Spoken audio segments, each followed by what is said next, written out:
दोस्तों हम सभी लोग सांस लेते हैं और सांस लेने से ही हम लोगों का मानव शरीर काम कर पाता है और बगैर सांस के हम कोई भी काम नहीं कर सकते। दोस्तों ये आपको बहुत ही ज्यादा दिलचस्प लगेगा, लेकिन सांस लेना एक ऐसा काम है जिसके लिए हम विशेष समय नहीं लेते, वो खुद ही जारी रहता है हर पल। अगर ऐसा नहीं हुआ तो हम लोग पूरा जीवन सांस लेने में ही गुजार देंगे, राइट? तो असल में ऐसा क्या होता है कि हम हवा ले पा रहे हैं बिना उसके ऊपर फोकस किए हुए।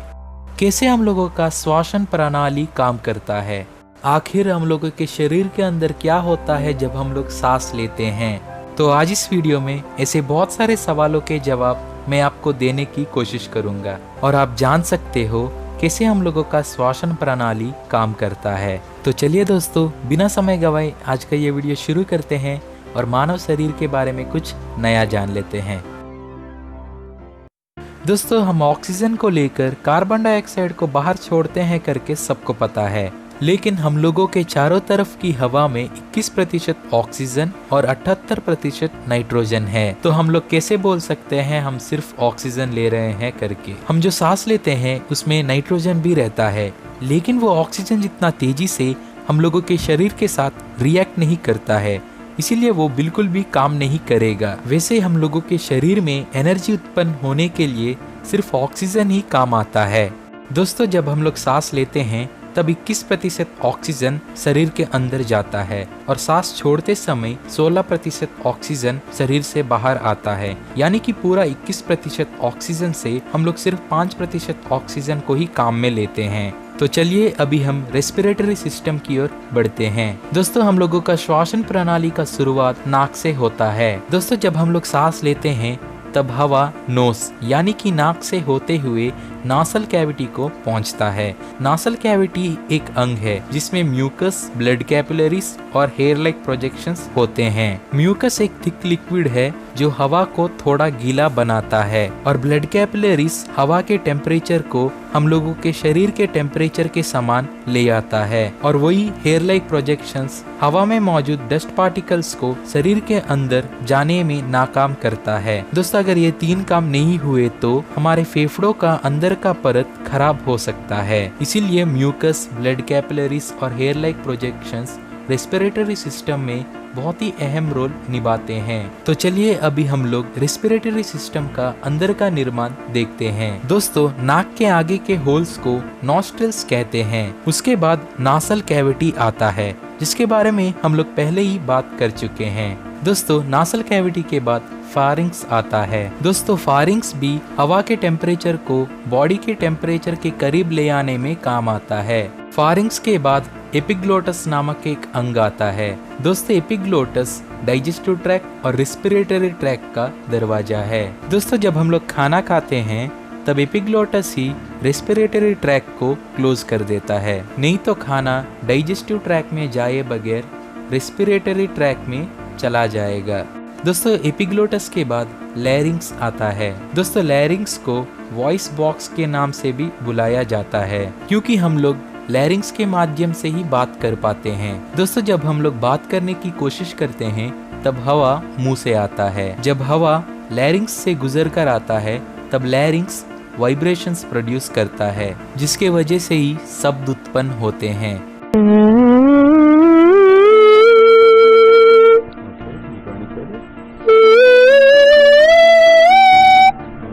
दोस्तों लैरिंग्स के बाद ट्रैकिया आता है। दोस्तों ट्रैकिया एक नली है जो लैरिंग्स से होते हुए फेफड़ों तक रहता है और इसी से होते हुए हवा फेफड़ों तक पहुंचता है, इसीलिए इसे विंड पाइप करके भी बुलाते हैं। दोस्तों फिर फेफड़ों से ये ट्रैकिया दो हिस्सों में बढ़ जाता है, उन्हें ब्रोंकाई करके बुलाते हैं और फेफड़ों के अंदर ये ब्रोंकाई पौधे के जड़े के रूप में बिखरे होते हैं और इसे ब्रोंकियोल्स करके बुलाते हैं। दोस्तों अगर इन सारे ब्रोंकियोल्स को एक के साथ एक मिलाए तो ये 2400 किलोमीटर का पतला तार जितना लंबा हो सकते हैं। दोस्तों ब्रोंकियोल्स के नीचे के हिस्से में बहुत सारे गोल से दिखने वाले सॉफ्ट बबल्स रहते हैं। इन सारे बबल्स को एल्वियोलाई करके बुलाते हैं। दोस्तों ऐसे एल्वियोलाइस हम लोगों के फेफड़ों में करीब 50 करोड़ रहते हैं और एक एक एल्वियोलाई करीब 0.3 मिलीमीटर के साइज के होते हैं। इतने छोटे एल्वियोलाइज के चारों तरफ ब्लड कैपिलरीज का नेटवर्क होता है और इन कैपिलरीज के मदद से ही ऑक्सीजन खून में ट्रांसफर होता है। तो अभी हम जानते हैं कैसे हम लोग सांस ले पाते हैं बिना उसके ऊपर फोकस किए हुए। दोस्तों, हम लोगों के फेफड़े अपने आप संकुचन और फैलाव यानी कि कॉन्ट्रैक्शन और डिलेशन नहीं हो सकते, इसीलिए फेफड़ों के नीचे डायाफ्राम करके एक अंग होता है। जब डायाफ्राम फेफड़ों को ऊपर की तरफ ढकेलता है तब अंदर का हवा बाहर आ जाता है और फिर जब वह नीचे आएगा तब बाहर का हवा अंदर जाता है। दोस्तों, ये प्रोसेस एक सिरिंज के समान है। जब हम लोग पानी में सिरिंज को डुबाकर प्लंगर फ्लैंक को बाहर की तरफ खींचते हैं तब बाहर का पानी अंदर जाता है, क्योंकि तब अंदर वॉल्यूम बढ़ता है और प्रेशर कम हो जाता है। और जैसे कि हम लोगों को पता है, पानी हमेशा हाई प्रेशर एरिया से लो प्रेशर एरिया की ओर ट्रैवल करता है, इसीलिए बाहर का पानी अंदर की तरफ जाता है। और वैसे ही जब हम लोग प्लंगर फ्लैंक को अंदर की तरफ ढकेलते हैं तब अंदर का प्रेशर ज्यादा और वॉल्यूम कम हो जाता है, इसीलिए पानी बाहर की तरफ जाता है। दोस्तों, इस एक्सपेरिमेंट में आप पानी को हवा समझ लीजिए, क्योंकि हवा भी हमेशा हाई प्रेशर एरिया से लो प्रेशर एरिया की ओर ट्रैवल करता है।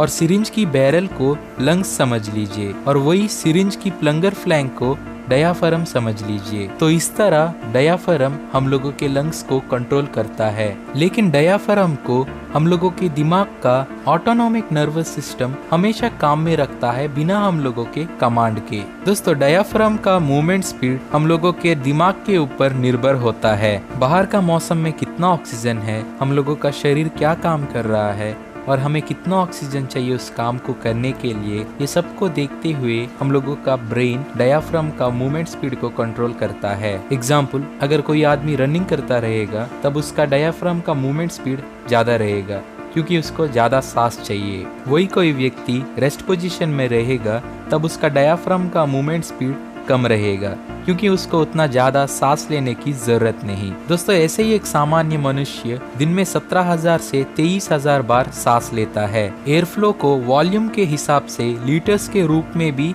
मेजर किया जाता है। अगर हम लोग वैसे देखें तो एक दिन में एक सामान्य मनुष्य करीब 11,000 लीटर्स हवा को सांस के रूप में लेता और छोड़ता है।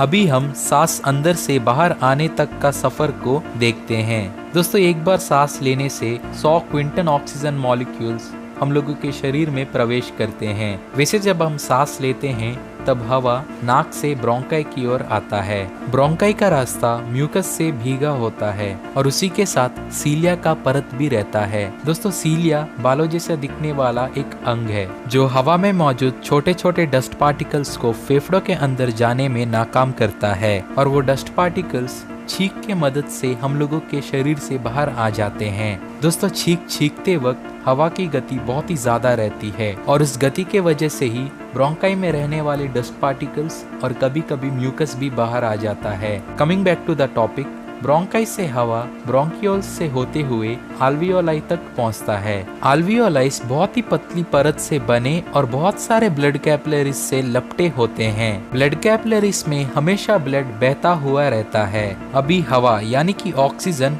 ब्लड कैपिलरीज में बहता हुआ रेड ब्लड सेल्स से मिलता है। दोस्तों, ब्लड सेल्स ऑक्सीजन मिलने से पहले रेड कलर में रहते हैं और वही ऑक्सीजन मिलने के बाद वो ब्राइट रेड कलर में कन्वर्ट हो जाते हैं। हम लोगों का शरीर अनगिनत सेल्स से बना हुआ है, इसीलिए ये ब्लड हम लोगों के पूरे शरीर में बहते हुए हम लोगों के शरीर के हर एक सेल को ऑक्सीजन पहुंचाता है। दोस्तों, अगर हमें कुछ भी करना है तो एनर्जी बहुत ही ज्यादा जरूरी है और वो एनर्जी सेल्स के अंदर ऑक्सीजन की मदद से ही उत्पन्न होता है। दोस्तों, हम लोग जो खाना खाते हैं वो ग्लूकोज में कन्वर्ट होता है। उसके बाद वो ग्लूकोज हम लोगों के शरीर के हर एक सेल में पहुंचता है। अगर इस ग्लूकोज को एनर्जी में ट्रांसफॉर्म करना है तो ऑक्सीजन बहुत ही ज्यादा जरूरी है। दोस्तों, हर एक सेल में माइटोकॉन्ड्रिया करके एक सेल ऑर्गेनल रहता है और वो ग्लूकोज को एनर्जी के रूप में बाहर छोड़ता है और उस एनर्जी को एटीपी करके बुलाते हैं। दोस्तों, एटीपी का फुल फॉर्म है एडिनोसाइट ट्राइफॉस्फेट और ये एक बैटरी के समान है जो अपने अंदर एनर्जी को स्टोर करके रखता है। दोस्तों, ये पूरा प्रोसेस को सेलुलर रेस्पिरेशन करके बुलाते हैं और इस प्रोसेस के दौरान हम लोगों के शरीर में एनर्जी के साथ ही साथ कार्बन डाइऑक्साइड भी उत्पन्न होता है। और जैसे कि हम लोगों को पता है, कार्बन डाइऑक्साइड हमें किसी भी चीज के लिए काम नहीं आएगा, इसीलिए ये कार्बन डाइऑक्साइड को रेड ब्लड सेल्स एल्वियोलाई तक पहुंचाते हैं। उसके बाद ये कार्बन डाइऑक्साइड एल्वियोलाई से होते हुए फेफड़ों में पहुंचता है। पहुंचने के बाद डायाफ्राम फेफड़ों को ढकेल कर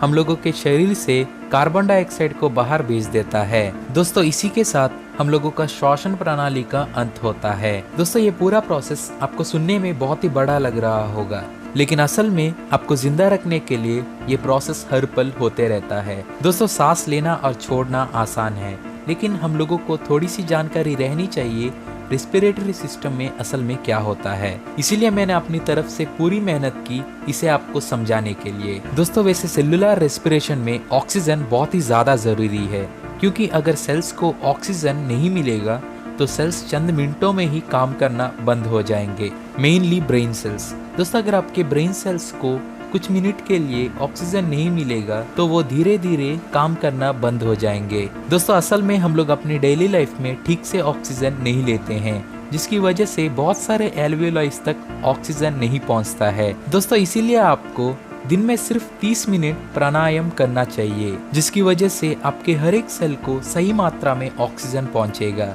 तो आज के लिए सिर्फ इतना ही दोस्तों। आशा करता हूँ आपको ये वीडियो पसंद आया होगा। अगर आपको ये वीडियो पसंद आया तो वीडियो को लाइक कर दीजिए और चैनल को सब्सक्राइब करके 360 परिवार में जुड़ जाइए, क्योंकि आपको ऐसे ही वीडियोस हर वीक मिलते रहेंगे। दोस्तों वीडियो अंत करने से पहले मैं आपको बता देना चाहता हूँ, ये वीडियो हम लोगों का प्लेलिस्ट द ह्यूमन बॉडी का फर्स्ट पार्ट है, और इसी के साथ आपको बहुत सारे और वीडियोस इस टॉपिक के रिलेटेड मिलते रहेंगे। और अगर आपको हम लोगों के ह्यूमन बॉडी के बारे में और जानना है तो इस वीडियो को लाइक करिएगा और चैनल को भी जरूर सब्सक्राइब कीजिएगा और बेल आइकन को भी जरूर दबा दीजिएगा। तो अंत तक देखने के लिए धन्यवाद और अगले वीडियो तक अलविदा।